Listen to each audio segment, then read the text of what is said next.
Good evening, everybody. Make sure everybody can hear me here. I'm getting this off real quick. All right, fantastic. So thank you guys so much for joining us this evening. This is KSLOR Research's annual open meeting. We do have our whole crew in the house, well, pretty much our whole crew in the house this evening. So we're going to go through some general introductions real quick. So I am Alex Powers. I'm director of Kansas Lodge of Research. Robert Marshall, who is our head up on the virtual division, was not able to make it tonight. But we do have with us Brother Justin Staley, who is leading up our archival division. So any of you guys reaching out for lodge archival kits and stuff of that matter, he's the one that's going to be dealing with you for that. And we also have the gents from our new division in the house for the esoterics division. We have brothers John McCracken, RJ Johnson, and Joe Martinez. We also have past Grandmaster Darren Kellerman, who is our Grand Lodge relations, kind of our Grand Lodge liaison, keep us in good feeding with them, right? So all these gents are on here and are co-hosts within the meetings. So if you need anything and I am tied up, please do not hesitate to either throw it in the chat, either to everyone for them to see or directly to them, and we'll get that taken care of. We also have with us our special guest of this evening, most worshipful, Anthony Borum, better known to us as Tony, but he is our special guest this evening. And what we're doing here is we're going to interview him on not only his entire Masonic journey, we're going to call it, but also an exit interview of his time through the Grand East. So most worshipful, if you are with us, if you go ahead and unmute yourself and say hello. Can everyone hear me? Can you hear me? I can hear you. All right. Well, first off, Alex, thanks for putting this together. This is a great opportunity whenever we can speak to each other, either by virtual or any other means. It's to me, it's good fellowship. I'm happy to be here. I'd like to welcome the great throngs of registries that have decided to log in this evening. I know everybody's busy, but I hope that I can give some insight, answer some questions, and I'm here for the long haul. And as long as you need me, I'm here. Fantastic. Thank you so much for being with us this evening, most worshipful. So before we get into it, this is our annual open meeting, meaning that typically these meetings that we do hold on a regular basis, we have something of this virtual nature going on a monthly basis, second Tuesday of each month, but that is closed to membership only. So we come on once a year and do an open meeting, and kind of like, you guys go to those trips and you have to stay and hear the little spiel, right? Kind of the same thing. We're going to make you hear just a little bit about the Kansas Lodge Research. Not going to talk your ear off. We want to tell you what we got, and hopefully by the end of it, you'll like what we have here and consider going to the website and putting in a petition to be part of this journey that we're taking. So the Kansas Lodge Research was actually founded back in 1980, and throughout the years, we have kind of taken on some changes. We were actually rebooted in 2018 to take more of the form that we have today and became a very unique perspective in lodges of research. So we actually don't hold that standard look and feel that you would find from many other lodges of research around the other jurisdictions that we have. So at this point, the director position, which I hold, is appointed by the Grand Master. And then we have divisions underneath us of guys that I have brought in that I know to be kind of killers in the industry, right? Some of those head guys that we need to really bring this thing to what it is. Our key mission with the Kansas Lodge of Research is to accomplish really groundbreaking efforts within the areas of Masonic research, publishing, and speaking. Now, since fruition, we have kind of rebuilt this thing from ground up, and we have put a lot of effort so far into the Masonic Research Division, mainly because that was the first thing that I saw was lacking when I came on board. So I wanted to make sure if we're a lodge of research, we have the means to do so. So within that, we have actually been building, it's pretty impressive at this point, but we got a ways to go, a digital archive. So when we took this over in 2018 and rebooted it, we went mainly virtual. I'm saying mainly because we still do have some in-person things, such as our annual meeting at Grand Lodge, although with, COVID, that's been kind of had a wrench thrown into it, and maybe some other things here and there. But for the most part, we meet on a virtual basis. And that became super easy because having membership from not just across the state of Kansas, but now outside in other jurisdictions, we even have members, a few guys in outside the country. It becomes very important to find a medium in which we can all enjoy and get value out of this platform. So meeting virtually has been a huge asset for that. We meet bi-monthly with our virtual Masonic education programs, such as what we're holding tonight. And then on the opposite months of that, we did hold some trainings for a while, but we've reformatted that into roundtable discussions.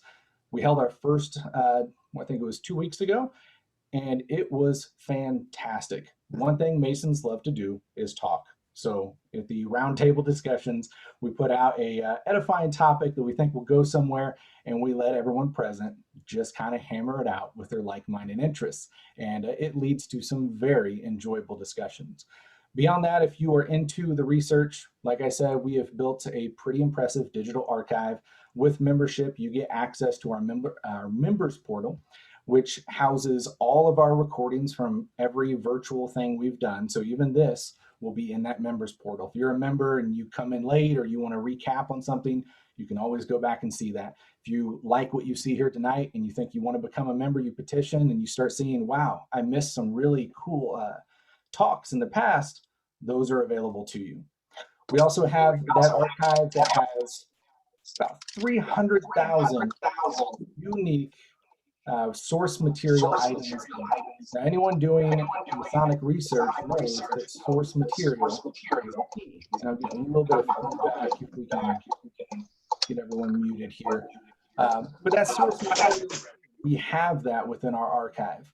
We are also building in Blue Lodge materials that are going to be going into that archive. We've actually built several kits with everything a lodge needs to archive their materials, and those are in the final stages. Should be going out to lodges here soon, which will be archiving their minutes, their records, their pictures, everything, and that will go into this massive archive that we are building. We've also started doing virtual tours. The idea of that, as many of you know, we did just sell our old Grand Lodge building that was impressive and important to a lot of us. Well, instead of just hearing stories or maybe some pictures, we thought in today's day and age, how can we take a modern aspect to better have a better memory or archive of our buildings besides just a couple pictures? And my wife works in the real estate industry, and it came to me, what about virtual tours? So we did that. We're still editing on the Grand Lodge because that was a lot of pictures. I think we took over 600 360 pictures in there. But we've started doing virtual tours of our Masonic buildings and sites around the state, the jurisdiction, and that is in there as well. So a lot of stuff going on, and we are continuing all the time. As I mentioned, we do have our new esoteric division with 3 gents that I know to really have a strong foot within that interest, and they are building out quite a cool program, including some material from the Masonic Legacy Society that's going to be integrated here soon. So if you guys like what you hear and you like what you see tonight, I want to encourage you to take a trip over to KSLOR.org and look at filing a petition there to join us and take this journey with us. We're growing all the time, and we would love to have you on board with us. So within that, we will go ahead and get started with our main course this evening, which is going to be interviewing our current Grand Master, his exit interview. Now, I mentioned our archive and stuff. So one of the tasks we had got putting on is we were asked to interview all the living past Grand Masters. And I've done a few of those, but as of everything with the archive, you're always 20 years behind. And I was thinking, how could we stay current with this instead of just constantly fitting that backlog? Well, we're putting it into our virtual education, especially within our open meeting, and we're doing our Grand Master's exit interview within this platform. I thought it was very fitting and a good way to have a good, joyous conversation with a bunch of brethren around him during his final days in our Grand East. So, most worshipful, thank you again so much for being here this evening. And if you're ready, that hot seat's warmed up enough, we'll get you going. All right, brothers. During this, we do have some other co-hosts that I mentioned before. Your questions can be typed into the chat box, and as there are some natural pauses and stuff, our co-hosts will shout those out. We had well over 100 people sign up for this, so it's probably going to be best that we just keep it to the chat for that reason. Otherwise, a lot of people talking over each other is going to get real messy. But most worshipful, thank you again for being here. And I'm going to start it off easy. We kind of want to talk about your entire Masonic journey. So, what is the thing that really got you into Freemasonry in the first place? What was your first exposure to this thing called Freemasonry? Ooh, do you want the long version or the short version? I'll leave that up to you. I don't know. Okay. Well, actually, what got me into Masonry, a lot of people already know this, but the shrine. Okay. When I was a child, I'm going to say a young man, about 10 years old, I was actually taken to a children's home in St. Louis with my 3 other brothers, 1 older, 2 younger. We spent 2 years there. My older brother and I, but my 2 younger brothers were adopted out early. And I was living in one of the cottages at this children's home. And the cottage mother came in one day and said, had a Sears Roebuck catalog. And she said, I need you to come into the kitchen, sit down at the table and pick out a toy. And it was a summertime. And I said, well, it's not my birthday. What do I need to pick out a toy for? I didn't want a toy. I wanted to go home. I wanted to get out of there. So she made me sit there and thumb through the Sears Roebuck catalog, and I thumbed through it, and I didn't see anything there I wanted. And I sat there for what I felt was an eternity. And she finally got tired of me and said, just pick something. So I threw the pages open and I stopped it in some musical instruments, what I thought were toys, and put a circle around a guitar. And she said, fine. She sent me back to the room. I didn't hear anything about it. And then just before Christmas, she came in and she said, I need you to get your best clothes on. You're going to go on a trip. So I got the best clothes I had, went out into the lobby, and this school bus pulled up. And on the school bus, this guy got off, came up to the door, and he was wearing a funny red hat. And there was about, I'm going to say 5 or 10 of us. And each one of us was accompanied by one of these young, older gentlemen with a funny red hat. Got on the bus and we drove downtown, St. Louis, went into a banquet hall, a big banquet hall. It had tables and everything. And off in the corner, I noticed that there was a Santa Claus sitting there with a bunch of presents. And sure enough, one of the presents was a guitar with a bow on it, unwrapped. And I just knew that guitar was mine, only I didn't want a guitar. I didn't want to play a guitar. I was embarrassed by it, started crying. And of course, Santa Claus started calling out names, and the children were going up one at a time and picking up their gifts, and they were surprisingly well-chosen gifts for everyone. And I went up and Santa Claus said, how long have you been wanting to play guitar? And I smiled and said, well, for a long time. And I grabbed the guitar and went back to my seat, still crying, went back to my room. I put the guitar in the corner and never picked it up. But that generosity and that compassion that those men showed, they wanted to get something that all of the kids wanted, and they made a big deal out of it. So fast forward to I'm going to say around 1983, 1982, and this was when I was 10, so that was in 1966. In 1982, I was actually going into a Kmart store in Independence, Missouri. Had my 2 kids, small kids, and there was a guy out in front of the store with one of those funny red hats. First time I'd seen one since that time. So I asked him what he was, and he told me he talked about shrine. And I asked him I told him my story actually, and asked him how I could be a Shriner. And he said, there's something there's a way you have to travel first. And he said, if you'll give me your name and number, I'll come to your house and we'll talk about it. Turns out this guy, and this was a Kmart that was about 15 miles from my home. Turns out this guy was my backyard neighbor. Oh, wow. Didn't know him. Our fences joined. He came over to the house and he told me about the shrine, but a little bit about the shrine, but mostly told me about masonry. And he said he could get me a petition. There would be an interview, and I went through the process.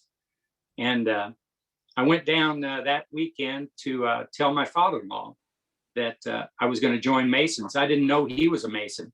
He had been a 30-year member then, and he never once told me. And so I joined Masonry at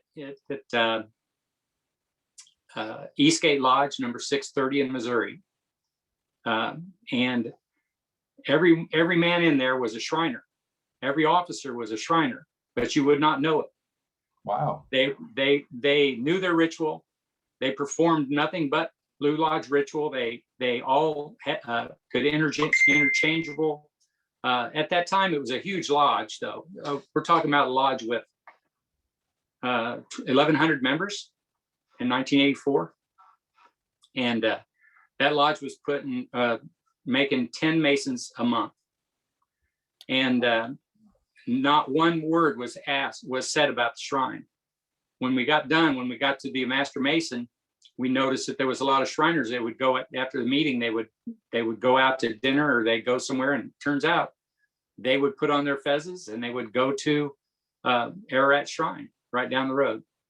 And the guy that brought me in said that he would sponsor me whenever I wanted to go, but there was no pressure.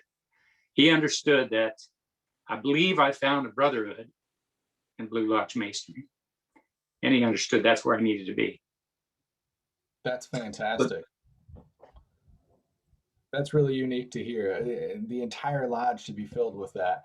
Never to hear about it, but to have such an awesome experience like that's pretty rare. That's awesome to hear. Now, it sounds like your exposure to Masonry was kind of out of the blue.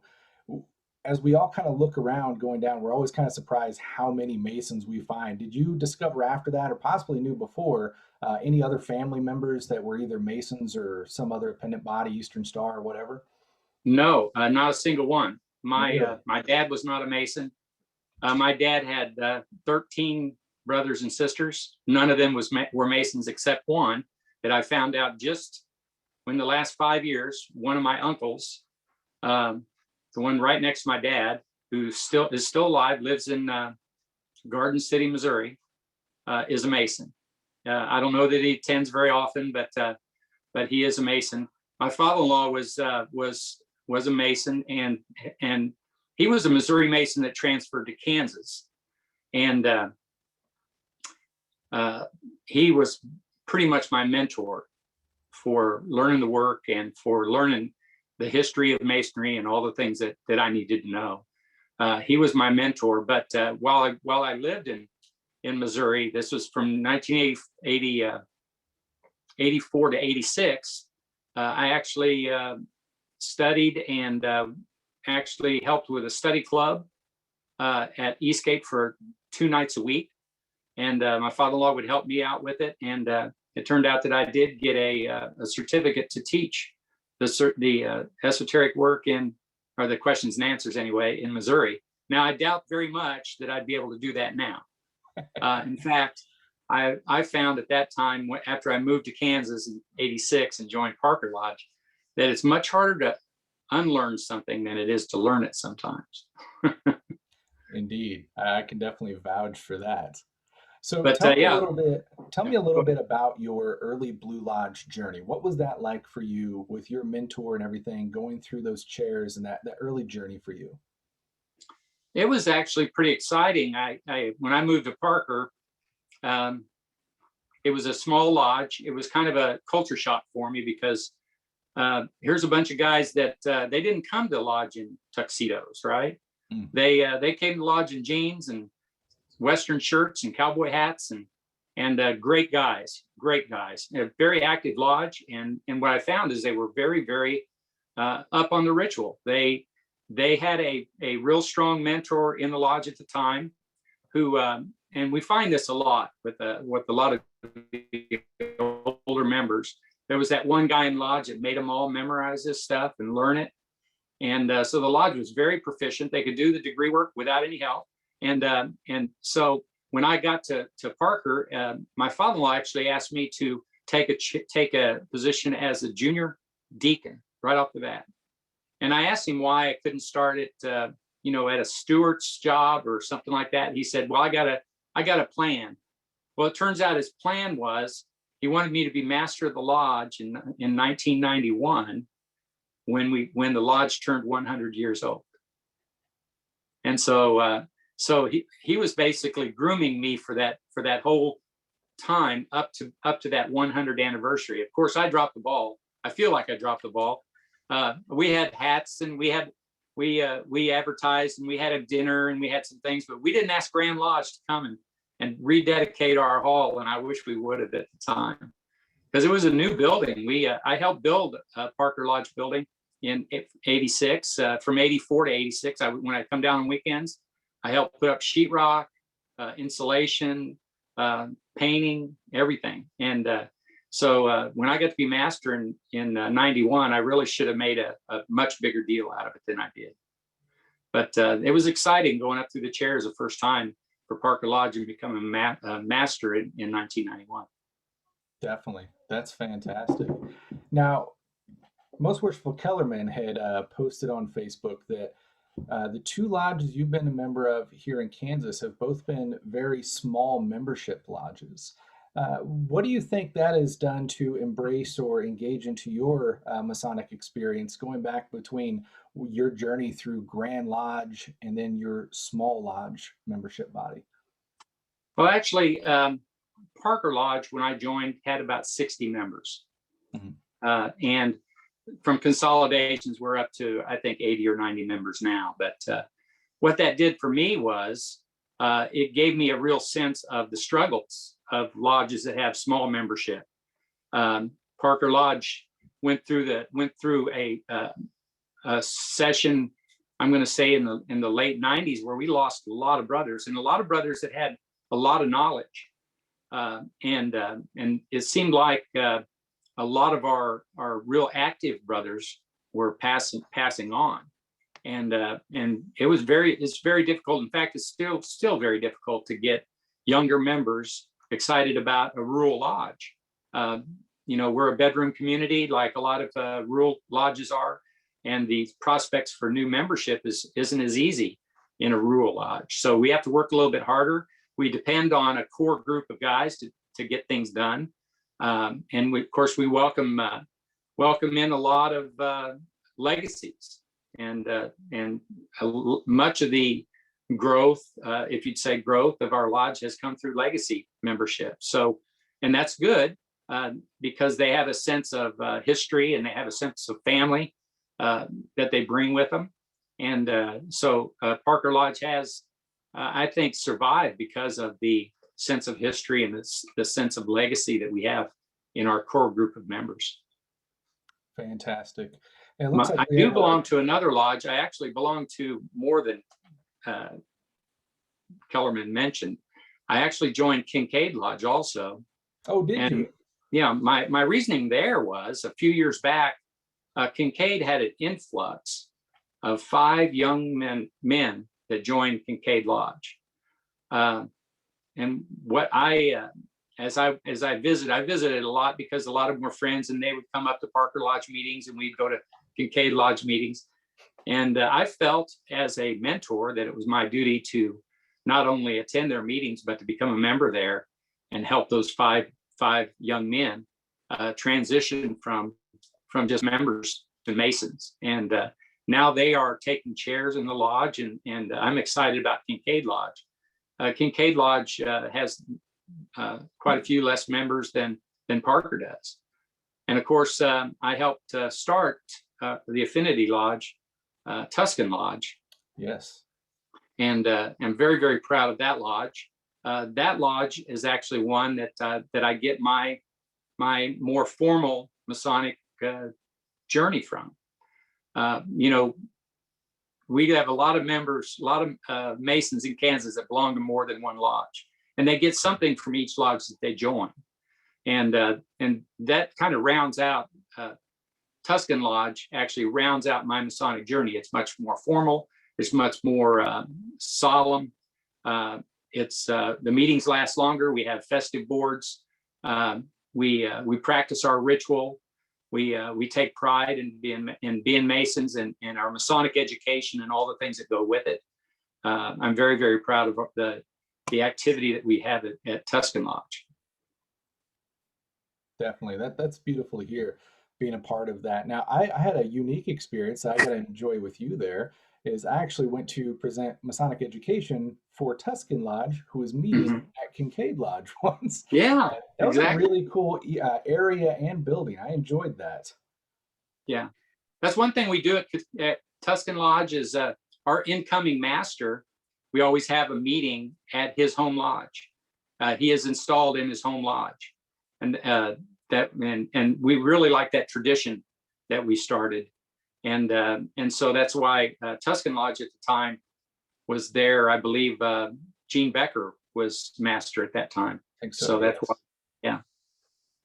So tell me a little bit about that, because that's something prideful to put in kind of your Masonic resume, right? Is you were that charter master of bringing a lodge into play. What was it for you that made Tuscan that necessity? Why did you need to bring Tuscan in, and what was kind of your journey and thought process through that? Okay, I was actually kind of inspired by several things. One, uh, when Justice Lodge was formed, of course, I traveled a lot, had a lot of windshield time with Most Worshipful Darren, and he talked about Justice Lodge a lot, and I visited that lodge. But what really got me excited about starting my own affinity or a affinity lodge was when I met Andrew Hammer, and I read his book, The Observant Lodge, and I think Masons that are wanting to take a deep dive into what Freemasonry is, beyond the charity and beyond the other things that we do. If you want to take a deep dive into the real meaning of Masonry, and what he believed was the Masonic experience that we all deserve, I believe that his book is what inspired me to get involved and try to form a lodge that used a lot of those guidelines that he has. I believe he has a paper that he put out called The 8 Steps of a Observant Lodge. And I believe that I really think that if a brother would look at that, he would see how he could transform. Not you don't have to start an affinity lodge to follow some of those things that he puts out there. You can do them in your own lodge. In fact, I know Gardner is doing a lot of things in your lodge that he was trying to advocate.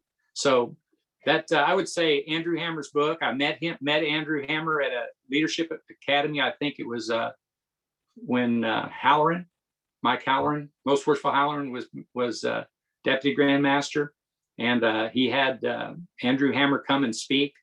And then I read his book, and it was just transformative for me. Fantastic. Now, before I get too far off, I know I got a message from RJ saying he had a question. So, RJ, if you don't mind. Absolutely. Thanks for taking the question, Alex, and Most Worshipful. You started to talk a little bit about your initial journey in Freemasonry, and one of the brothers had left a question in the chat when shortly after you had mentioned ritual. So as we were talking about ritual, I'd like to know, Brother Dale Rolling wants to know, what's your favorite part of the ritual? My favorite part. I'll tell you what, the first degree is my favorite part. The first degree conferral. I really believe that it is so important to get that right. and to make that first impression on a new man when he comes into masonry. All the way from top to bottom, starting at the interrogatories and ending in the lectures and the charge. I really believe that the first degree is my favorite part, if it really gets down to it. If you get the right impression, I believe that the first degree can set any man on a journey to want more. I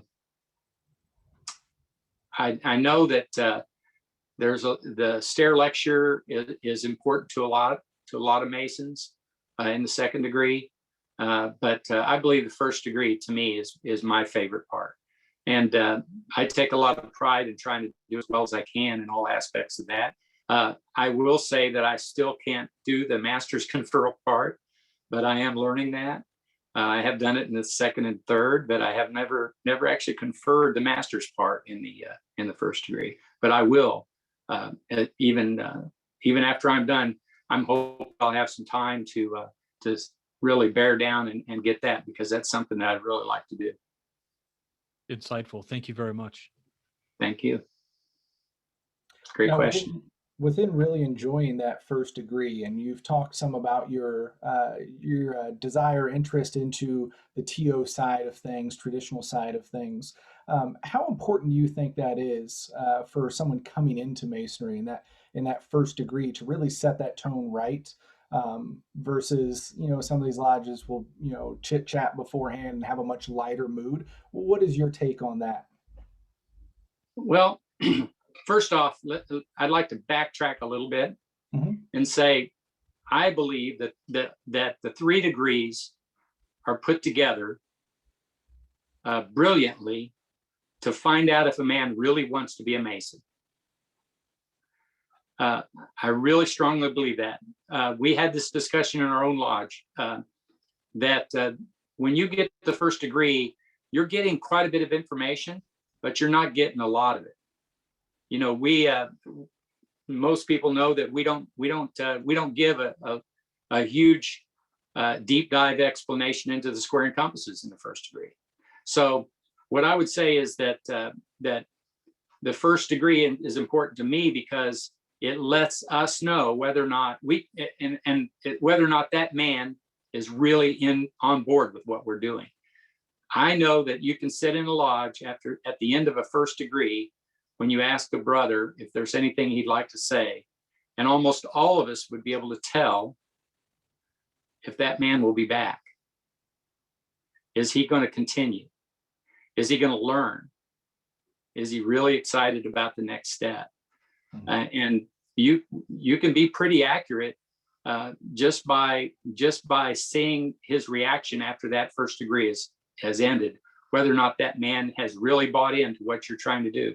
It also lets a man know whether or not it's really for him.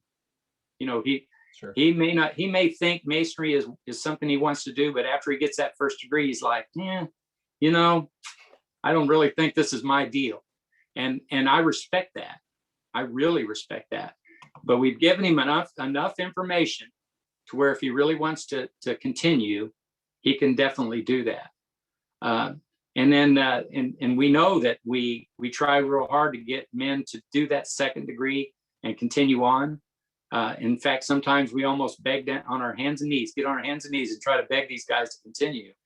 And in actuality, after you make a few calls and try to contact them and they ignore your inquiries, I believe you found out whether or not that man really got what he was expecting and really wanted to continue. So that first degree is set up for that reason. All of our degrees are set up for that. We give a little bit of information each time. When a man becomes a master mason, we know that he wants to be a mason, but he needs to go through those 3 steps, and those 3 steps are very, very important. I'm all in on that. I believe they're designed to find out if a man wants to be a mason and not just a member. 100%, totally agree. So in your time going through the chairs of your Blue Lodge, Did you ever have in your wildest dreams that you would be sitting in the Grand Master's seat today? No, I did not.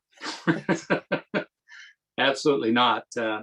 I, uh, I, I really never had aspirations to be a Grand Lodge appointed or officer or what.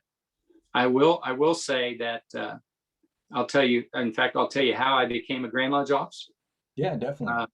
I was sitting in a lodge. I was secretary, I believe, of Parker Lodge, and each year the district deputy would come in, and at that time, and you may know this, you should know this. A lot of lodges in different districts would rotate, and each year a different lodge would pick the district deputy for the district.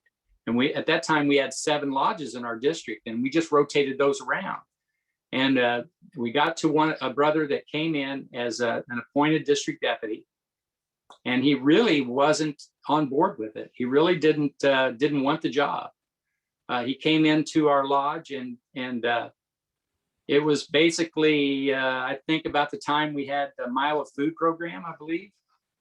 This would be in 2010, and he said, Grand Lodge wants you to do this Mile of Food thing, and but you really don't need to do that. You guys are doing a great job. Let's go have pie. Okay, and I knew at that time, as being secretary, I'm getting a lot of information from Grand Lodge. Things that I need to read to our brothers, and I'm thinking, why isn't this district deputy giving us that information, giving us some more insight about what programs a Grand Lodge has that can help our lodge? And so we got done with the meeting, and we were out drinking coffee, and I went up to him and I said, who's going to be deputy Grand Master next year for this district? And he goes, do you want the job? And I said, well, you know what? I would like the job, because I want to find out what's going on. I think I'd love to go and find out, visit all the lodges, find out what lodges are doing, and steal some of their ideas and bring them back to Park. And he says, well, I'll put your name in the hat. And this was for Most Worshipful Tracy Bloom. And so it was kind of surreal too, because my father-in-law at the time, he said, you really ought to do that. He said, my father-in-law wanted to be a district deputy, but he waited and waited and waited. He would have been a good one, but he waited until he was not healthy enough to do it. And so he said, you really should do that. So I went ahead and took the job, and went to first orientation. I believe it was in Salina. May have been in Salina. And I'm like, wow, I don't know what these guys were. They weren't paying attention, because there's a whole lot of information here that I need to know. And so that's what got me on the Grand Lodge, let's say, on that path. And then of course, after I did it a year, I traveled a lot. I mean, I visited lodges not only in my district. I went all over, and because I wanted to get that whole experience. In fact, I went to Gardner Lodge, and I went to DeSoto, and I went up to Wyandotte Lodge, and I went way outside my district, and really was well received, and just got to where, since I did some esoteric work, after you visit a lodge a couple times and you sit in on some degree work, and they find out you can do degree work, you get invited back a lot. So I ended up getting invited back to those lodges a lot, and I enjoyed it so much that I offered to do it again the next year for Don Newman. And I was actually at the end of of my term as a district deputy, and the area deputy, I believe he was a member of Peace Lodge. What was his name? Anyway, he was the area deputy, and he came up to me. He says, "You're going to be area deputy next year, aren't you?" I'm like, "What?" Said I really had no intention of going beyond district deputy, and I believe he told me this when I was at Delphian Lodge, and Darren came up to me. He said, "Yeah, you're going to be area deputy next year."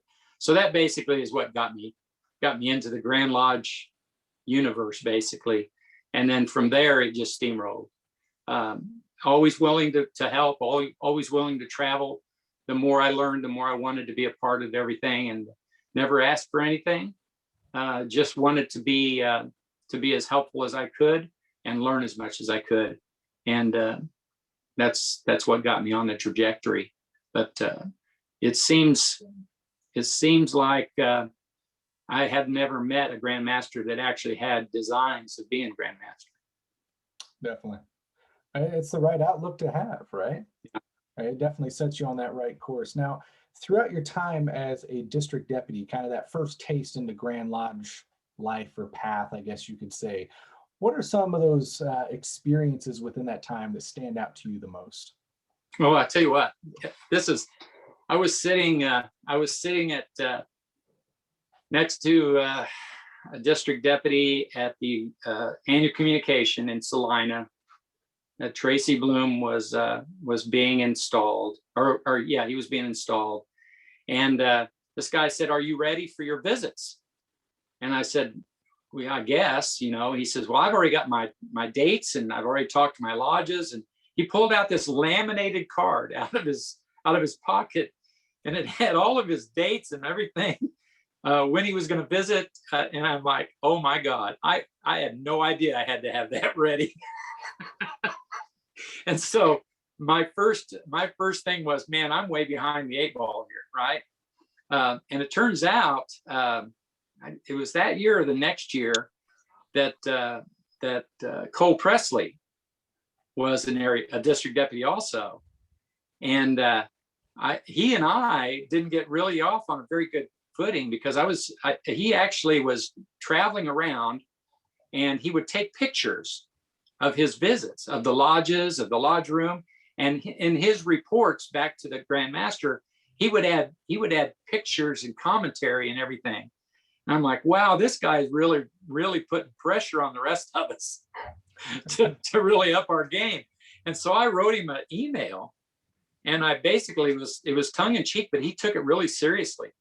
It was tongue in cheek. I told him, I said, "Man, you're making us all look bad. You need to cut it out."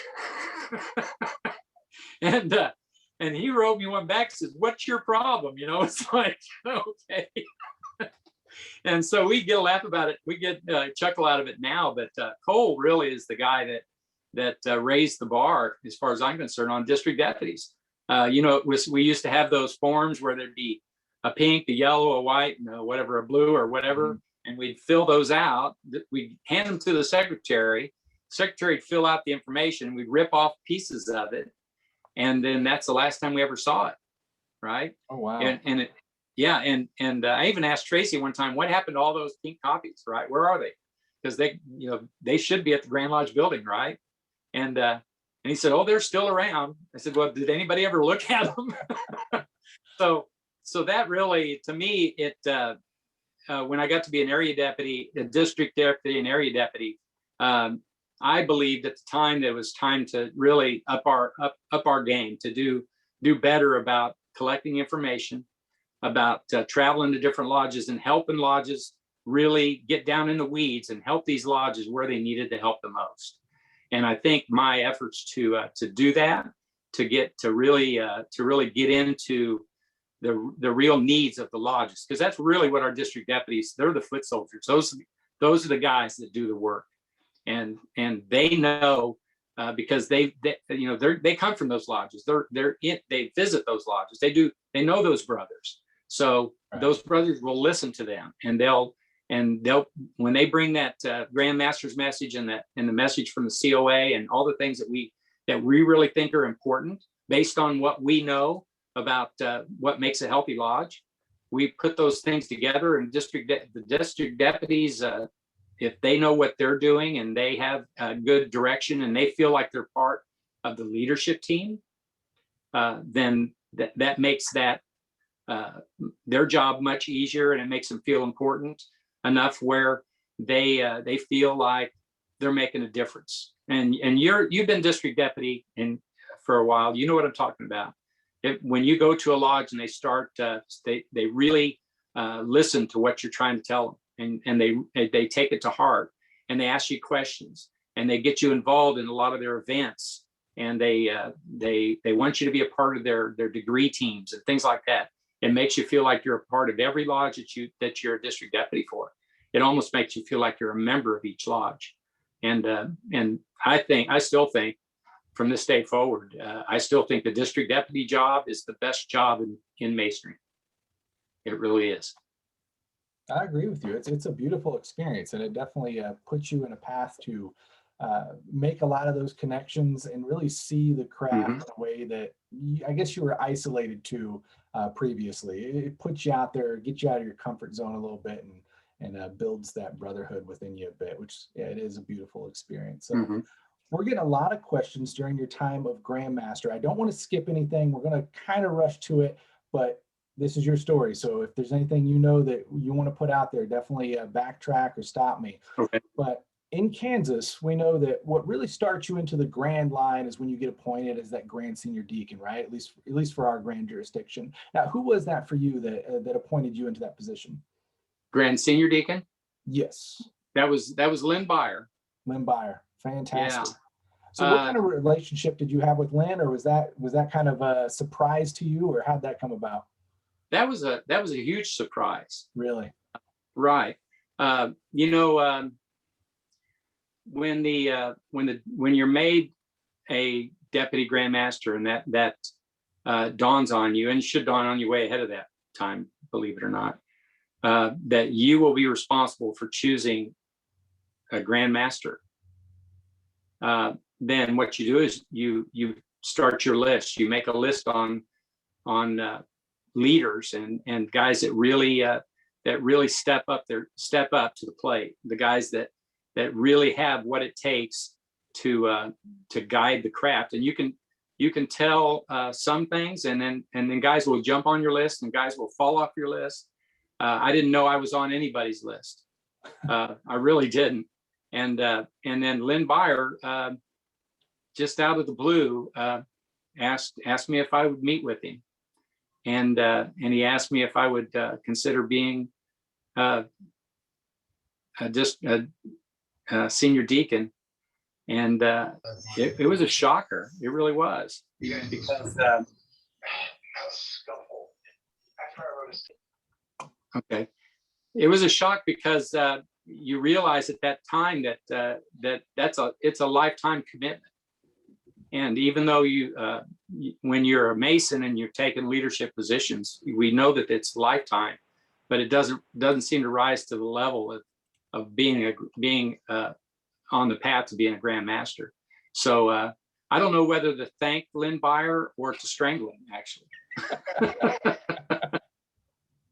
I love him to death. I learned a lot from him. I learned a lot from all the grandmasters that came before me, and that's what you do. You just start picking up. And one of the things that I noticed is the transformation of the men just in front of me. I watched Darren as he progressed through the line.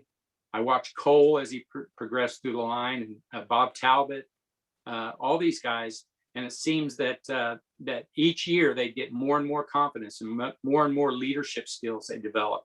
So it was important to me that I would actually take that confidence and build on it, and build some leadership skills that I knew that I was going to have. So, but that's basically the things that go through your mind when you get chosen, is because we don't choose somebody because they're our buddies. It's a daunting task, and it's a very, very important thing. And I really believe it's worked well the way we do it. Lynn didn't get to just choose me and then just spring it on everyone. He had to ask, float names to the COA. The COA helps to guide that list, to make sure that that person that's chosen is the right guy for the job. And Even though Lynn actually chose me, it was a group decision, and my choice was a group decision, and I believe that that's the way it should be. There are men out there. When I was chosen, and just like every district, every senior deacon, when he's chosen, you look around and you think, look at all these other guys, around me that I know would have really potential to be Grand Masters. Why did I stand out? Why was I chosen? And then as you get closer, and as you learn, and as you get more and more tasks, and you prove yourself, it all works out. But there's a lot of men in this fraternity in Kansas that would make great Grand Masters. Unfortunately, only one guy gets chosen every year. But it's basically, it's one of those things. There's a window of opportunity for every man, and sometimes that window comes open just for a short time, and sometimes it stays open for a while. But it's just luck of the draw, I guess. But I was really taken aback by the offer. Talked to my wife about it, and she was on board, which is very, very important. In fact, it's ultimately very important that not only was I on board or ready to take on that journey, but it actually is a journey your whole family takes, because there's a lot of effort that goes into it. Oh, definitely. I mean, I think we hear a lot of guys talk about that in their Blue Lodge level, going through the chairs in their Blue Lodge, and serve as master in their Blue Lodge, and how important it is to have, the support and understanding of your wife to make it through that. Take that understanding and magnify it into the grand line scale, and all the additional traveling, all the additional meetings. It's a big strain. So yeah, that is hugely important to have that understanding and support as a backbone there, for sure. Now, on your time through the grand line at this point, what are some of the main events that really stood out to you and set you up to be the Grandmaster that you have been today through your journey going through those grand line chairs? Wow. There was some key events that I helped plan, that I was a part of.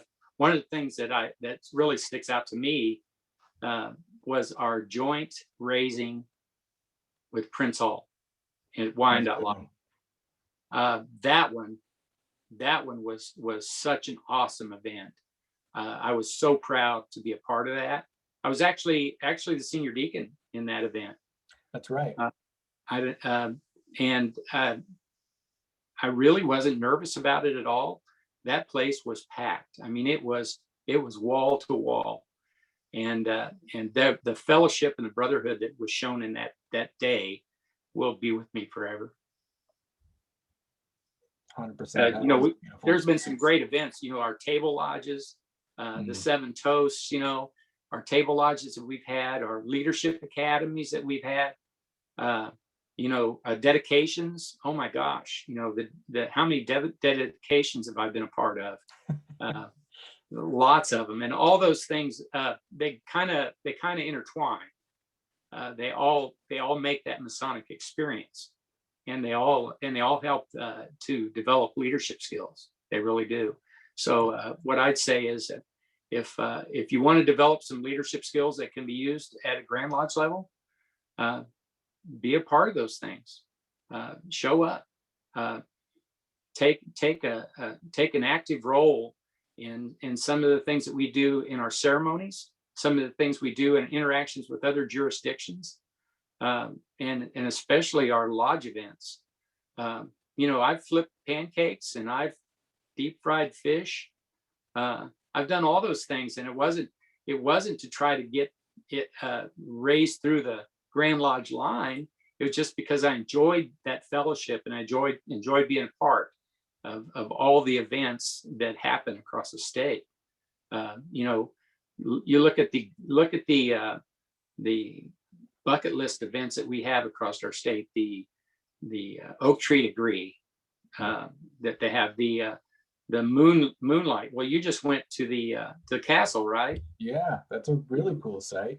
And go to a just throw it out there. go There's to a actually lodge a meeting tour coming to when that. go to a lodge meeting when you have that whole upper deck of that filled with Masons, and then they have a lodge meeting and you open lodge and have the moon come up and have those pipers up there. I mean, that's an experience. All those things are part. Those are the things that every Mason should put on his list. Try to be a part of, and what they'll do is they'll let you know how important it is for us to interact, and not only with our other appendant bodies, but with other areas and other districts across the state.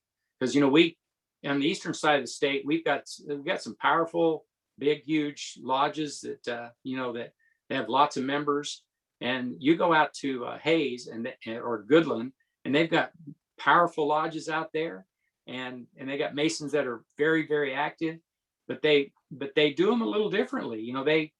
They understand the rural atmosphere that they're in, right? They in some ways they're more family oriented out there than we are here. So it's all that Masonic experience is being involved with all the things that Masons do.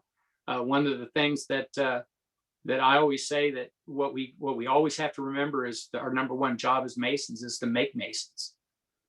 And we all have an obligation to learn how to make Masons and to be good at it. And I've always said, if you want to put butts in the seats in our lodges, do degree work, right? But you have to do it well, and your lodge has an obligation to learn those parts. And if you do, then members from other lodges will come and be a part of it. Some members just want to sit and watch. Some of them want to help.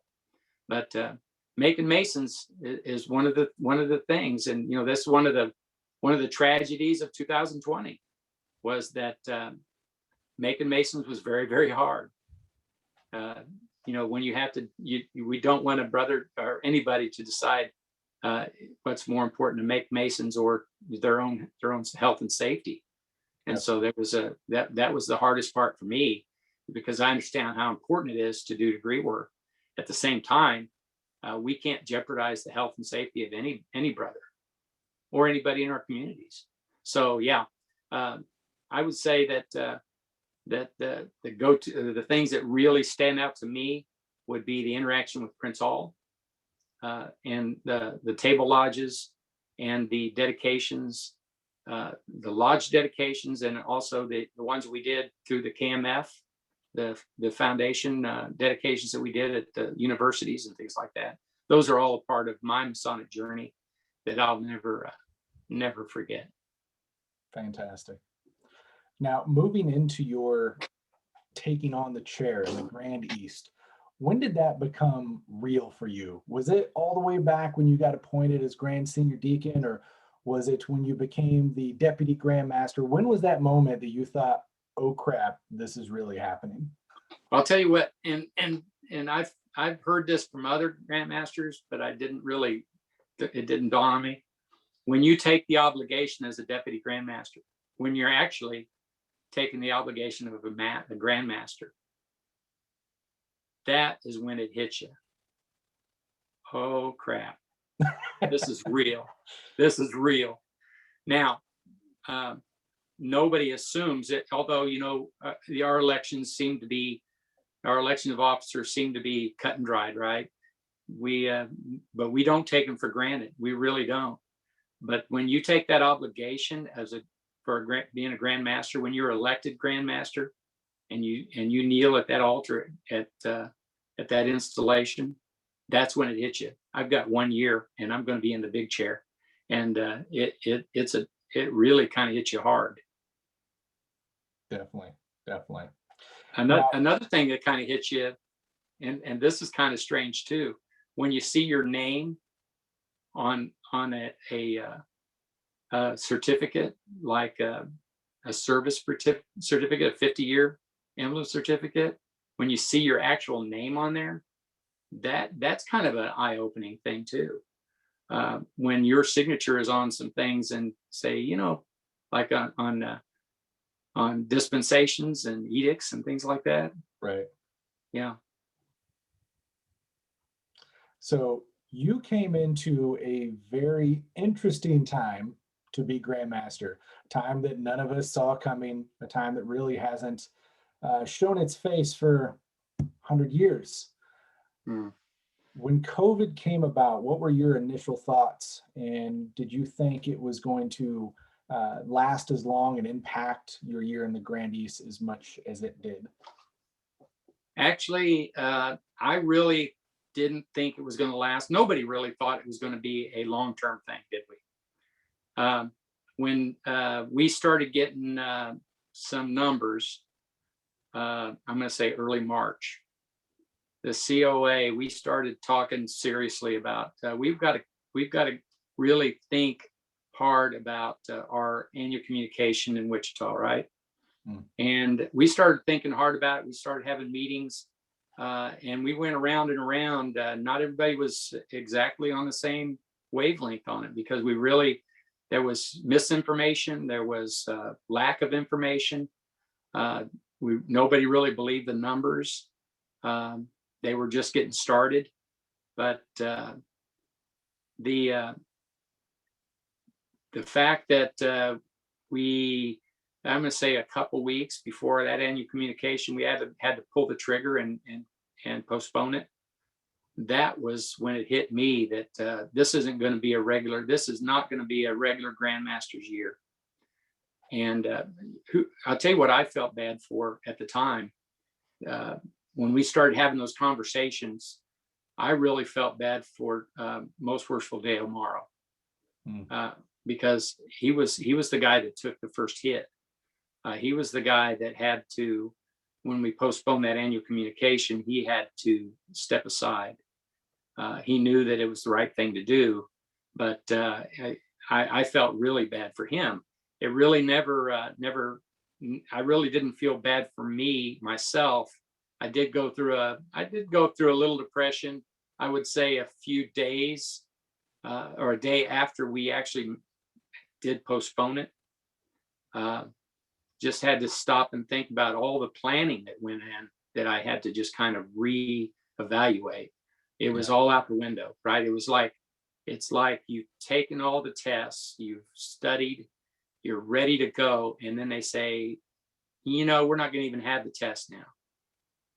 We're going to have to play it by ear, and you're going to have to make it up as you go. And nobody knows what's going to happen. Nobody really knows how big it's going to get, or how bad it's going to get, or when it's going to end. But we're going to have to take the reins, and we're going to have to be the leaders that we were put in office for. And I just kind of, at the very beginning, it was pretty daunting. A lot of jurisdictions were overlapping that period. Some jurisdictions that already had their annual communications. In fact, most of the ones around us already had their annual communications, and their Grandmasters they hit the ground running at that time, and they had to make some decisions, but they didn't have to change their own plans a whole lot. So when I had to postpone all the things that I had planned for, I just knew that this was not going to be a normal year, but I was going to do the best I could and try to follow the science, follow the numbers, do what's right, and be consistent. And so I've tried to do that I tried to do that through the whole thing without being heavy-handed. Some of the best advice I've ever got for being a Grandmaster is just because you have the power to do something doesn't mean you should. So I didn't want to be heavy-handed with anything. I wanted to give our brothers the benefit of the doubt, but at the same time, I knew that I had to make some decisions that weren't going to be popular. But if I explained them well, and I gave everybody hope that they were going to be a short time, even in this case, a year. Had no idea it would last a whole year. But you know what? We've shown a lot of good patience as the numbers got real bad, and some of it was mostly our bigger metropolitan areas that were getting hit hard. When it actually started getting into our rural communities, then I really felt that everybody got it at that point. Everybody understood why we made the decisions that we did, and it was much easier to communicate and be listened to at that point. But I'm really proud of our masters, of our lodges, our leadership, and all of our lodges in our communities. They knew what needed to be done, and they did it. They didn't have to have me tell them. I had to give them some guidance, but our lodge masters and our lodge leadership, they did the right thing, and I'm very, very proud of them. Definitely. Now, Brother RJ, I know you got several questions kind of around the Grand Master time, if you don't mind. Oh, absolutely, Alex. Thank you very much. Some of the first questions that we received this evening, most worshipful. The first one. Now, some of these you may have touched on elements of this because they are COVID related. The first one, though, Brother John Woodward says, "What did you hoped to accomplish this year that was prevented by the pandemic?" That's a good question. Every grandmaster has a plan, right? Things that he thinks should be improved in your jurisdiction. And the things that I wanted to improve on, wanted to push, were basically in our strategic plan. Our strategic plan had elements in it for raising our level of communication, getting more involved with our KMF project or programs and our Grand Lodge programs, to raise the esoteric knowledge in our lodges. I wanted to push very, very hard on getting our lodges, our brothers, to be certified for doing degree work. My plan was to do a lot of visiting, because I traveled a lot, all the way up through the Grand Lodge line. I traveled I traveled a lot, and I was really looking forward to doing that again. Visiting lodges, just like popping in on lodges, was one of the things I wanted to do, and just see if I could help them no matter what I found when I got there. But also, I was looking forward to our leadership academy that we're going to have. I had plans to do some visits at all the regular events, dedications. At least 4 or 5 of our lodges had dedications that they could have done this year. So along with the regular ceremonial things, my plan was to try to encourage our lodges to just raise the quality within our lodges. And that was my main goal. A great response there. Another question that I thought was a really interesting one, because there is some compare and contrast involved. Now, just a couple weeks ago, the Conference of Grand Masters happened, but prior to this, of course, there is a more local gathering of Grand Masters, which is the Midwest Conference of Grand Masters.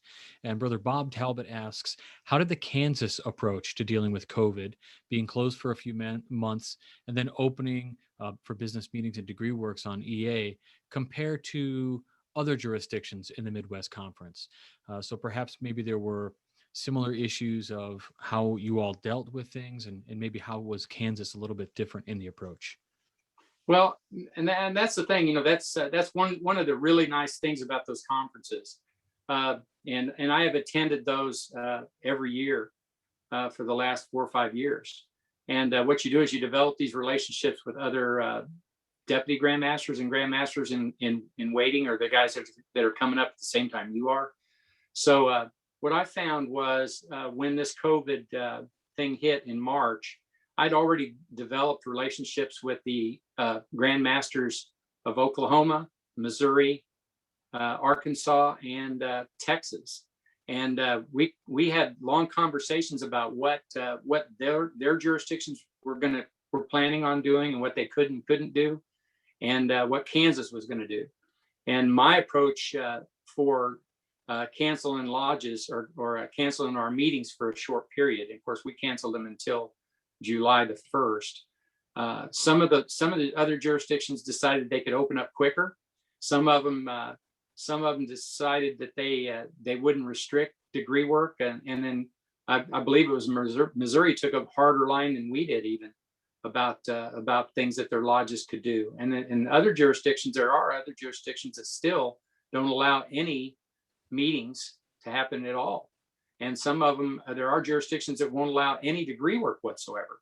So we respected each other's decision making based on our own state and the reactions that were happening in each state, because there was differences, and we know just kind of it has a lot to do with politics. I'm afraid the political leaning of a state on how Masons react and how people react to being told what to do and what not to do.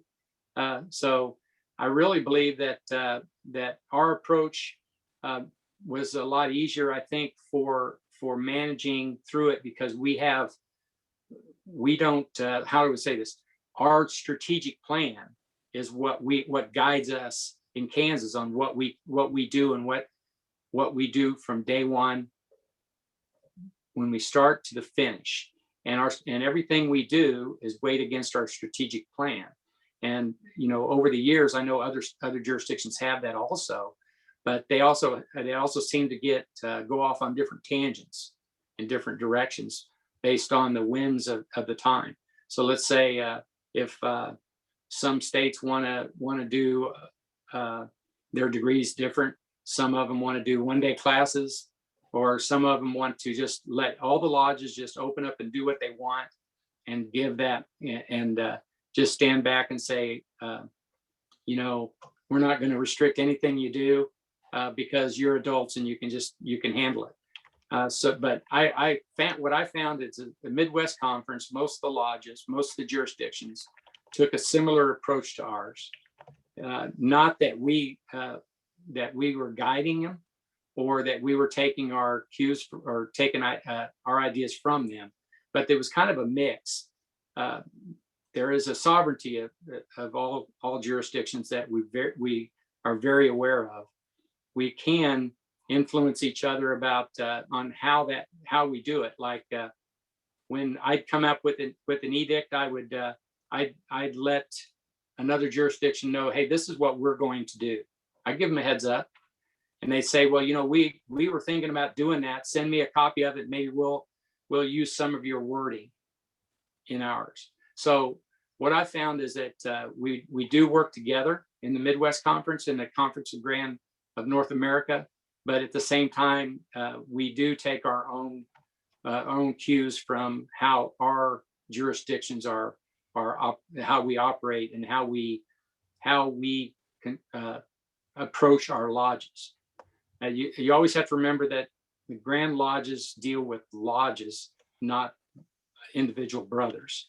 So we looked at it as this is what is best for our lodges, and we let our lodges have that authority to do what they need for their members. So I think that is the approach that most jurisdictions took. So I never felt pressured from any other jurisdictions to try to follow their lead. I don't believe that we pressured any other jurisdiction to follow our lead, but we did share ideas. I don't know if that answers the question or not. I think it does. Yeah, it's telling to know that you guys work together for the bettering of the craft, and that you guys have communication, at least regionally, for everybody.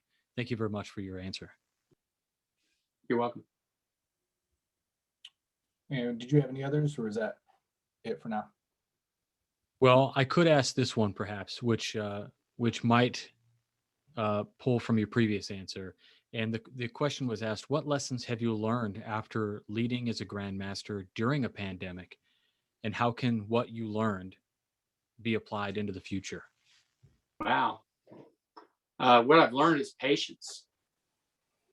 I mean, my wife could attest to this. I don't show a lot of patience normally. I don't have patience for stupidity, or for ignorance, or for laziness. And a lot of times I get on a track where in my own life, I get an idea of what I want to do, and I go for it and do it. But what I've found as being grandmaster is that you have to things need to be thought out more. They need to be studied. They need, because they have a huge, everything you do has a huge impact on a lot of people. So what I've learned is that you can't just get an idea and just throw it out there and see if it sticks. There's some things that you have to go through. There's a lot of patience involved, and there's a lot of soul searching. But I think it's going to help me down the road in my own personal life, in my business, and things like that, on how I should show patience. I own my own business, and people ask me if I get a big tax break, am I going to go out and buy a new machine? I've got a machine shop. Well, no, I let my customers decide my direction, and I think that's helped me in masonry, and especially as being grandmasters. I let masons decide our direction, and so I talked a lot about our strategic plan. Our masons in Kansas have decided the direction that we move as a jurisdiction, and I've had to show a lot of patience and not try to push my own ideas or my own agendas beyond the strategic plan that the craft gives us.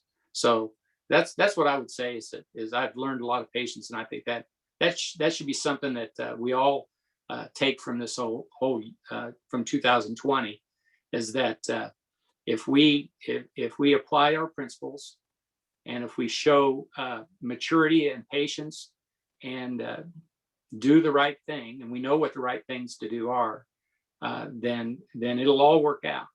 But if we jump into the fire, we're all going to be burned from it. So that would be it. Great answer. Thank you so much. I'll pass it back to Alex. Thank you. Now with that, so it's definitely been an interesting year in that aspect. And I think in masonry in general, the last few years have been kind of interesting with different recognition issues and whatnot. And not to pressure you to go into any details that you don't want to here, but with the comparison and contrast of ideas of how to handle COVID, some jurisdictions took different measures. Some even took like virtual lodge measures and stuff of that. Was there any behind the scenes conflicts or discussions of, recognition issues due to any of those decisions made? What do you mean by recognition issues? Well, like in the years past, we've had some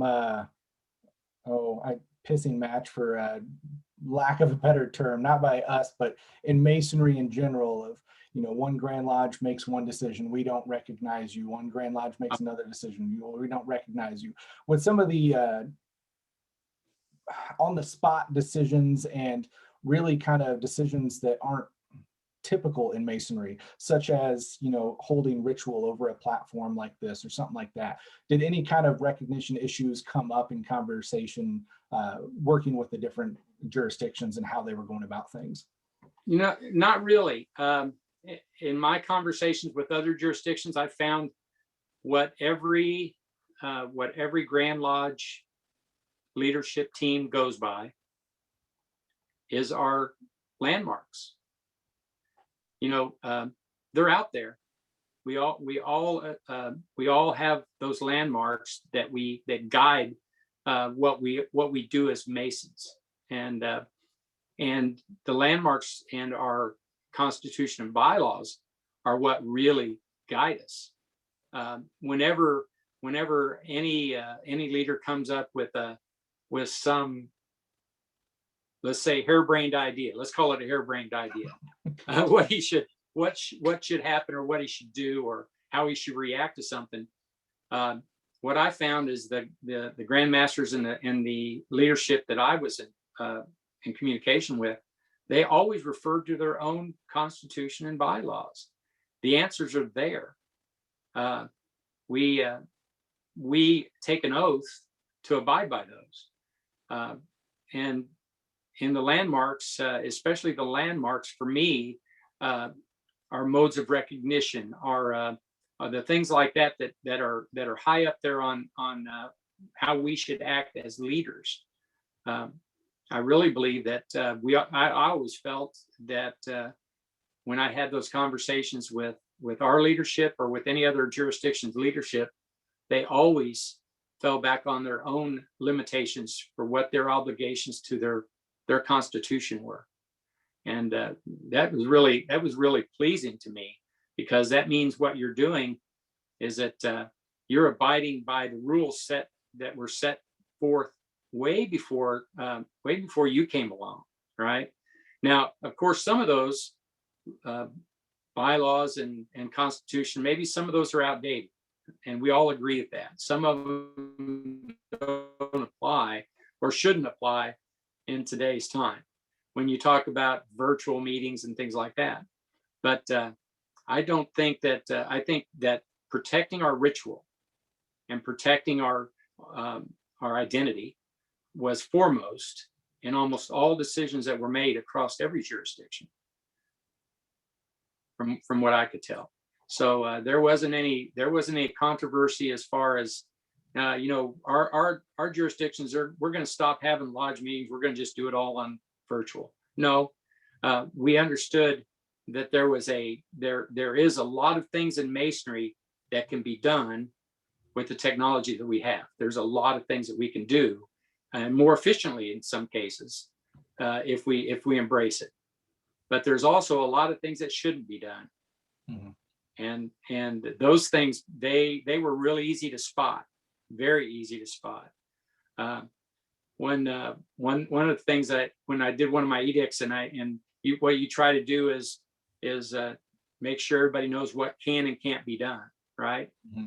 And one of them, I'm not going to say who it was, one of my mentors told me, he said, everybody knows what can't be done or what they shouldn't be doing, because we all took our obligation, right? We all took the same obligation. We know what we should and shouldn't do in a public forum. So it was really easy to have these conversations with other jurisdictions. We didn't get in any pissing matches. What we did is we tried to share these ideas. If someone would come up with, say, we did it this way and it worked real well. Like we had, I shared the fact that we had Zoom meetings, and we didn't allow any ritualistic work on it, but it seemed to still be a good venue for our brothers to stay in communication with each other. And so so those type of conversations are what we were having. There was nothing that we would tolerate, anybody would tolerate, that would violate our own jurisdictional bylaws or constitution. Fantastic. Well, thank you for that. So, man, it's been a year, right? Obviously, I think some of this is a given, but what's the biggest thing you would change this year with COVID in place? If you could change one thing from the year as it was, what would you go back and change? What would I have done different? Yeah, in better words, sure. I can't think of one thing that I'd have done different. I believe that we took as a group, as a COA, as a group, and myself, we took the right path to get us through this. I think our timing was good. I think the postponements that sometimes led to cancellations worked out well. I believe that I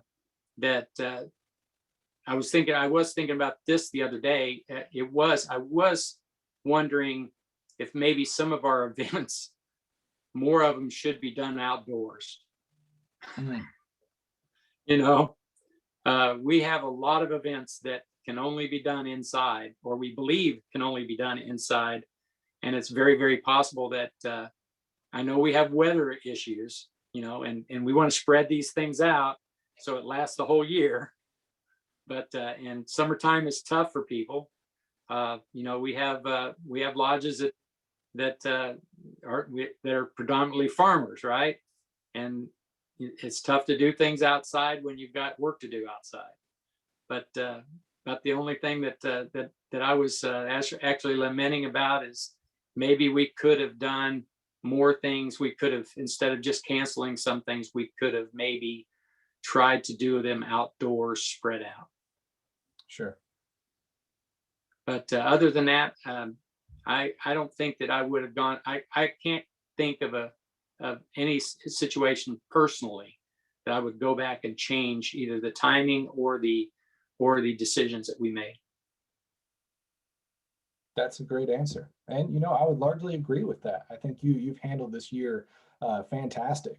And you know, I think in my journey, I've been lucky to come through and see some fantastic leadership. And you are not separated from that list by any means. I've really appreciated the way that you've gone about this year and just your leadership in general. So thank you for everything. In a private chat here, I'll throw him under the bus. Brother Darren Kellerman is reminding me of a time that you were caught intentionally with your pants down as the Grandmaster. And I love that because with this program, for a long time, I was joking around and telling everybody, it's pants optional masonry, right? Your camera's only from the waist up. So, and then you went on and did a does he want me to verify Facebook Live. Do what? Does he want me to verify I'm wearing pants right now? Here we go. Only if you are. I am wearing pants. You know, that was, I think he's referring to when, just before we opened lodges back up to meet on July, I had this idea that I could do a video, going out to my car, getting in the car, getting ready to go, and then forgetting my pants. And I talked to the wife about that a lot. She said, you know, that she does a lot of the humor that I have or what I have in my head, she doesn't get, right? Maybe nobody gets. But I said, if we do this right, we can do it tactfully, and I think the craft, exactly, you know, we needed to actually have some humor last year a little bit, right? Because it was getting pretty serious. In fact, I think even one of my videos, I had to actually ask for our membership to just kind of take a breath, right?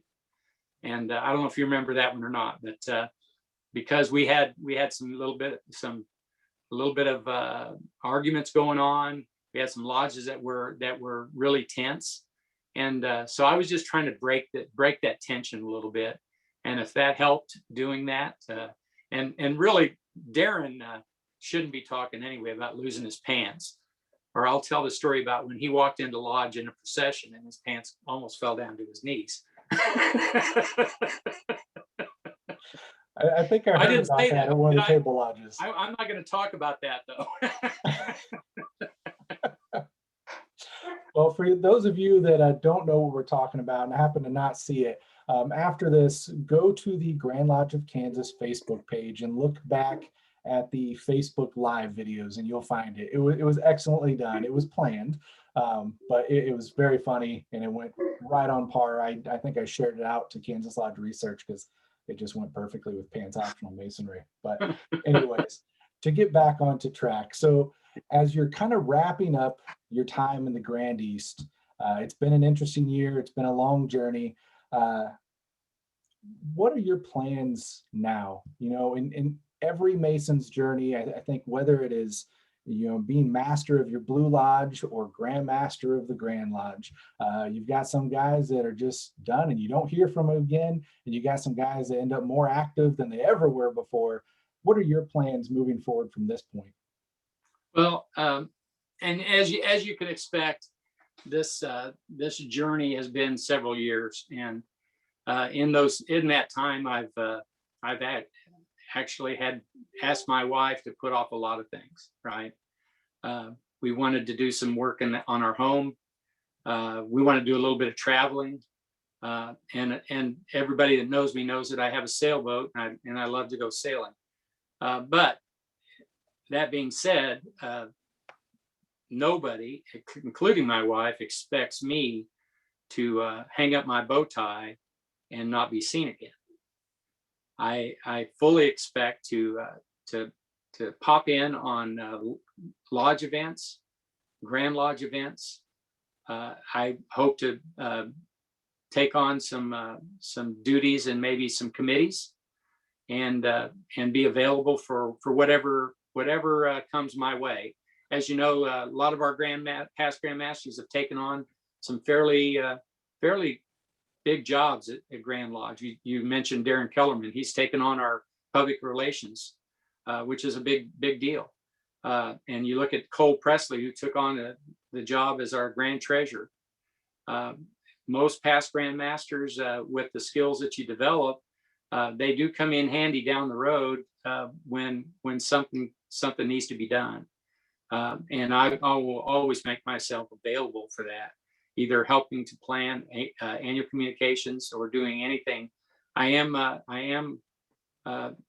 will be on a Grand Lodge committee that I hope to help maybe make it a little bit more active, one of our committees, because I believe that's one of the things that just like our lodge committees, sometimes they're not as active and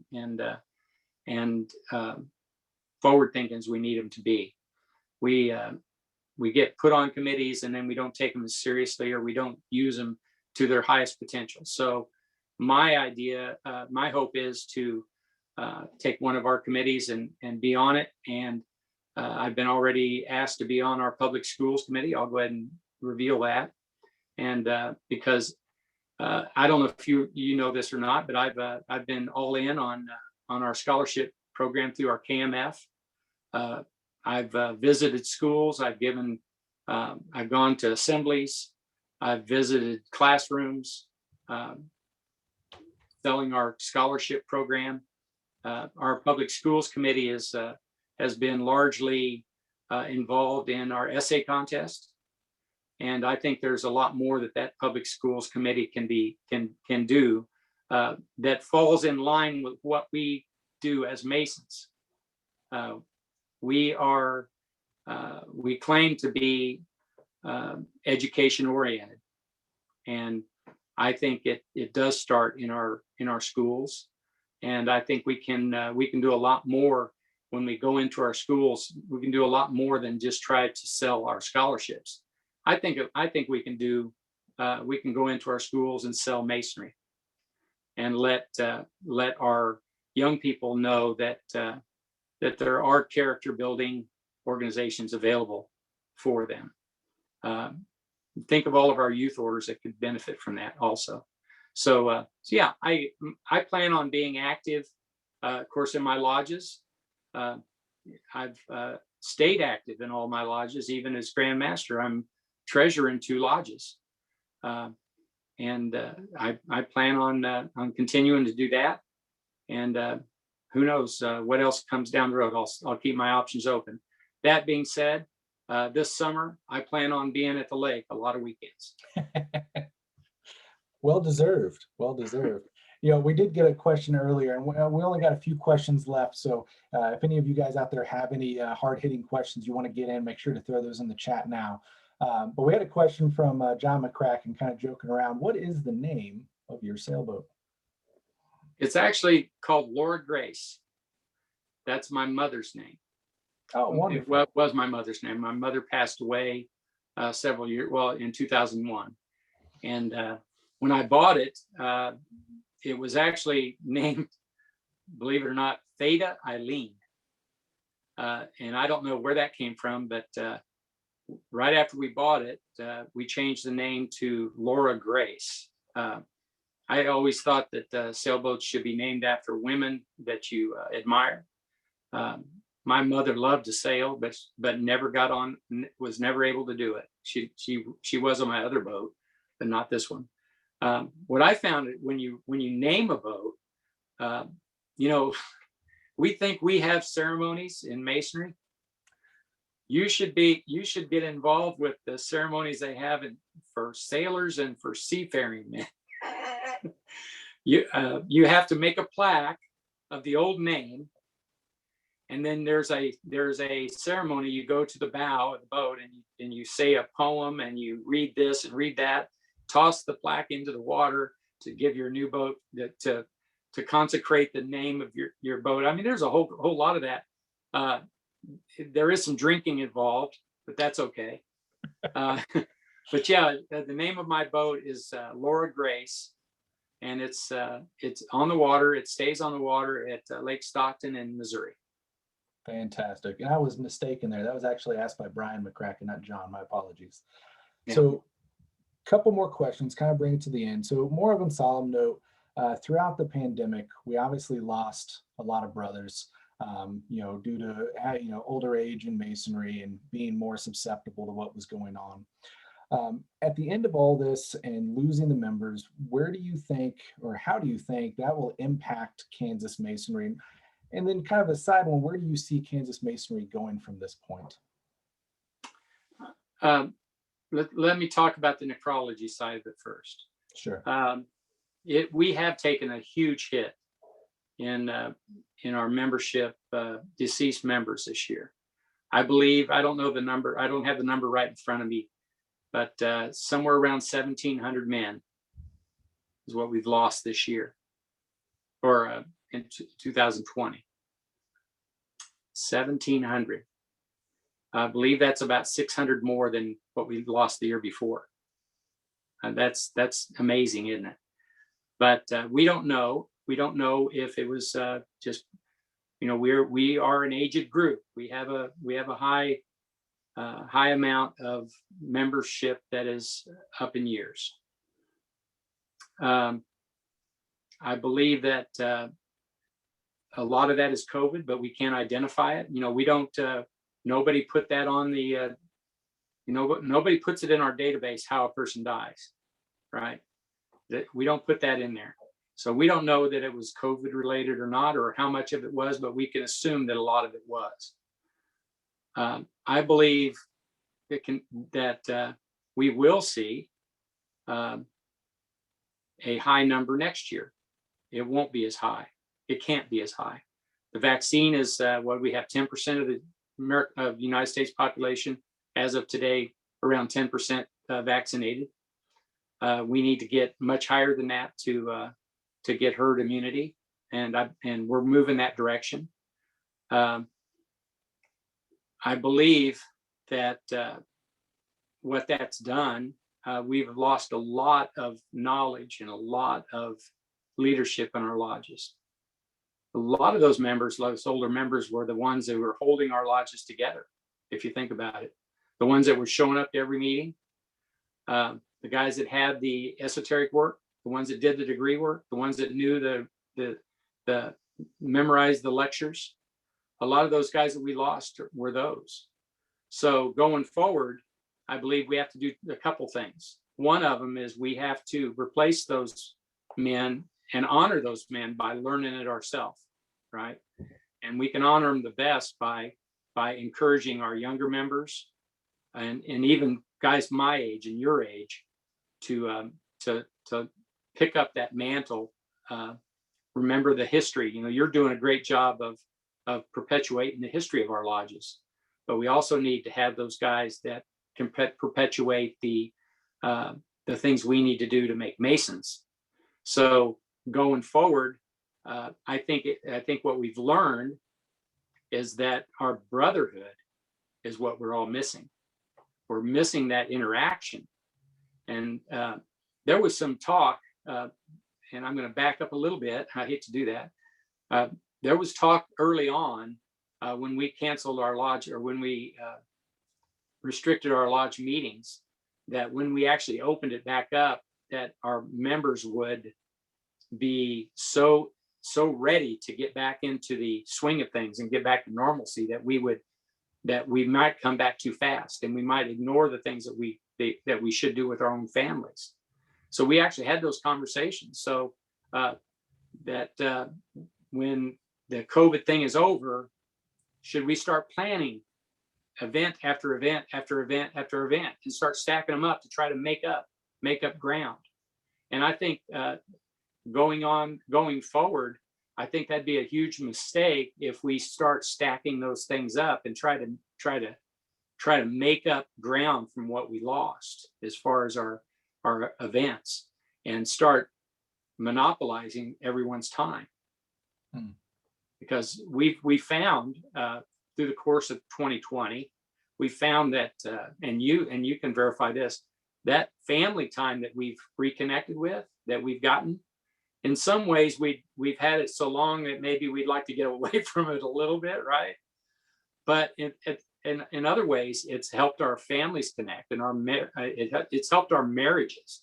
It's helped our the way we interact with each other, and it made us realize that we may have been spending too much time in masonry and neglected some of the other things that we need to take care of as men and as family members. So my hope going forward is that we don't stack our events up so tight that we monopolize everyone's time and try to get back to normal too quick, and that our new normal is going to always in the back of our mind going, let's take a little bit more time to really appreciate what's happening, right?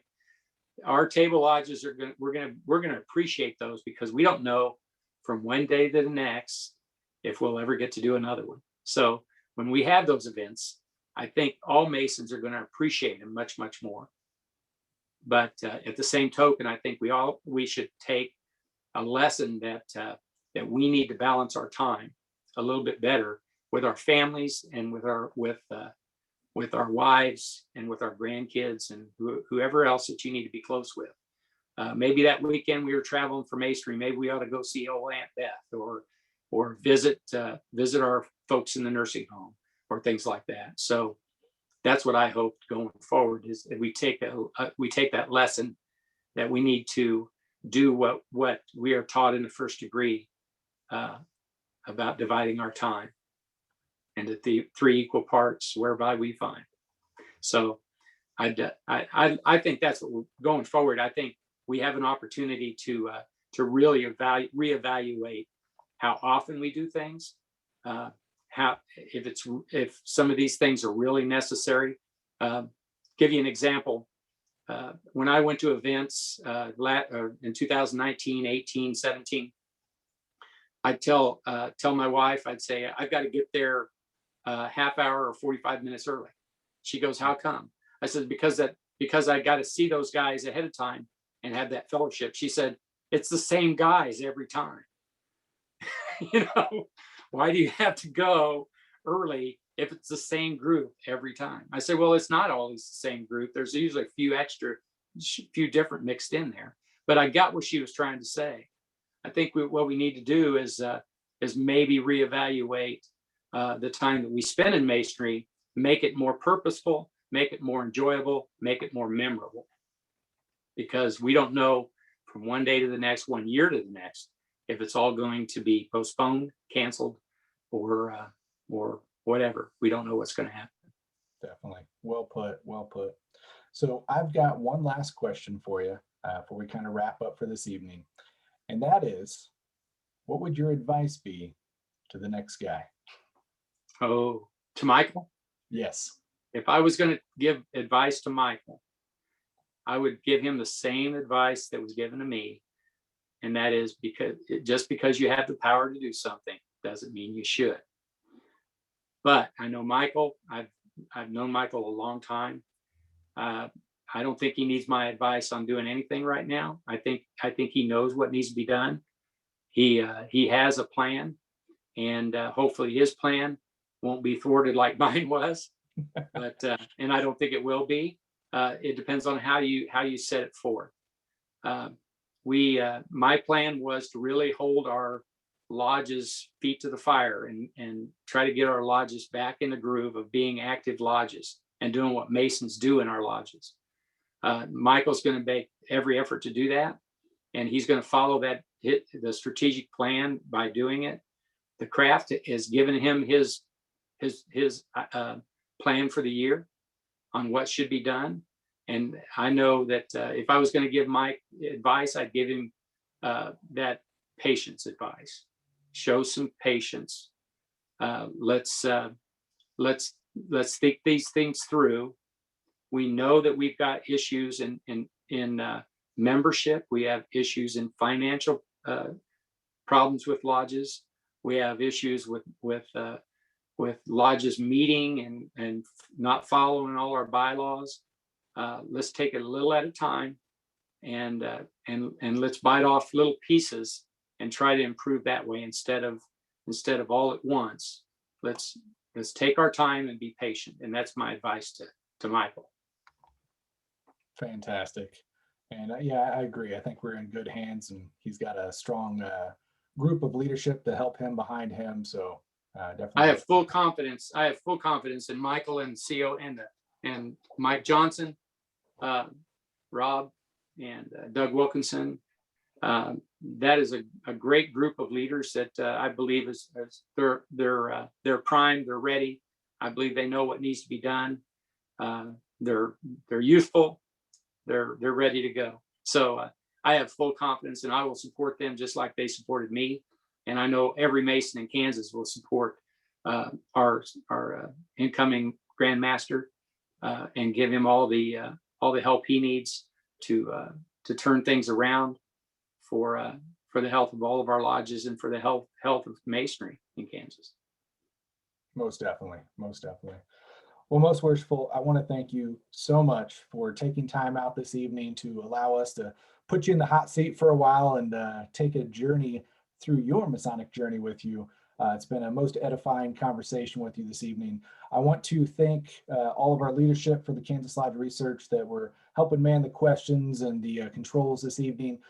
If you guys are visiting tonight and not a member, I want to strongly urge you to check out our website, see what else we have to offer, and think about petitioning to become a member. We do this every month and have a great time at it. So check us out, KSLOR.org, and fill out a petition to become a member. Now, if you want to go back and see this again or see our previous episodes, remember these will always be posted in our members portal, which is a huge benefit.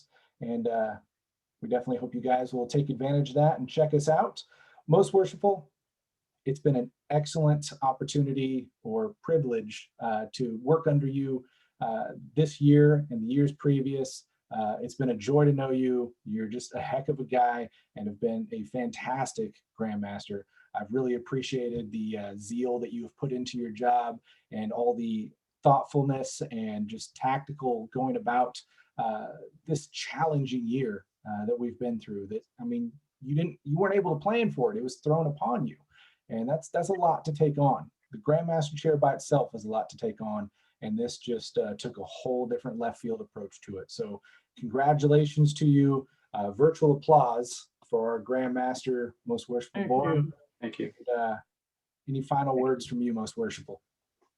I would say that if you know me, you can get my phone number, my email address, and if there's a question that you forgot to ask or wanted to ask, or if you want to have a private conversation, I'm always available. And anybody that knows me knows that. Give me a ring, give me a text, give me an email, and I will respond. I love Masonry, and I love all my brothers so deeply, and I want nothing but the best for everyone. And what I would say is that even though this was a challenging year, nobody knows what kind of cards they're going to get dealt. And I believe that we played our cards as best we could. I still caution everyone, we are not out of the woods yet. We still have a ways to go. We've seen the peaks and valleys, and we don't want to have a resurgence. So I would encourage everyone to get their vaccinations so we can get back to normal as quickly as we can. And I'm looking forward to the annual communication. We have got a huge group. We're going to do everything we can to keep everyone safe and secure. And we're going to get through our business fairly quickly. But we're going to fulfill our obligation for our Constitution and our bylaws. If you haven't registered yet, we are starting to push the limits of who we can get at the hotel. We have some options there if we need to, but I would say that I am not looking forward to the AC because it seems like this has been the fastest year. It's really gone by fast, even though it seems like it's been uneventful, let's call it.